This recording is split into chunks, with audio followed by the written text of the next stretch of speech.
Dalawang kumpol ng Colapan, binabantayan sa labas ng PAR. Dalawang kumpol ng mga Colapan ang nabuo at binabantayan ngayon sa Pacific Ocean dahil may posibilidad na maging mga sama ng panahon o LPAs ito sa mga susunod na araw. Isa rito cloud cluster isa, ay posibleng pumasok ng PAR ngunit kapwa namang nananatiling mababa pa ang tsansang maging bagyo. Patuloy na babantayan ang mga ito sa mga darating na araw. Tropical Cyclone Update. Mababa ang tsansang magkakaroon ng bagyo sa loob ng Philippine Area of Responsibility sa susunod na 5 araw. Mga dapat malaman. No low pressure area within the Philippine Area of Responsibility, PAR. Sa ngayon, mababa ang tsansang magkakaroon ng bagyo sa susunod na 5 araw.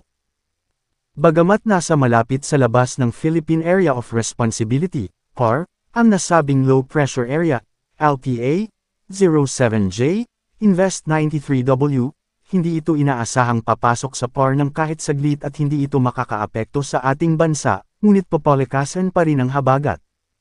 Southwest Monsoon o habagat. Nakakaapekto ito ngayon sa Luzon at Visayas. Dahil dito, makakaranas ng maulap na kalangitan na may pag-ulan, pagkidlat, at pagkulog na posibleng magdulot ng mga pagbaha o pagguho ng lupa dahil sa katamtaman hanggang minsang malakas na pag-ulan sa Ilocos Norte, Ilocos Sur, Abra, Batanes, at Babuyan Islands. Samantala, ang Metro Manila at ang nalalabing bahagi ng Luzon, kabilang ang Bicol Region, ay makakaranas ng bahagyang maulap hanggang maulap na kalangitan na may posibleng pulu-pulong pag-ulan o pagkidlat at pagkulog na posibleng magdulot ng mga pagbaha o pagguho ng lupa sa tuwing severe thunderstorms. Localized thunderstorms.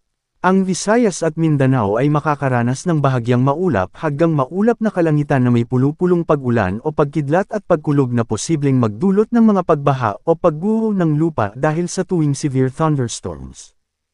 Paalala, posibleng magbago pa ang forecast. Ay pinapaalalahanan ng lahat na manatiling updated sa lagay ng panahon at sa posibleng tatahakin at magiging lakas ng sama ng panahon sa susunod na mga araw.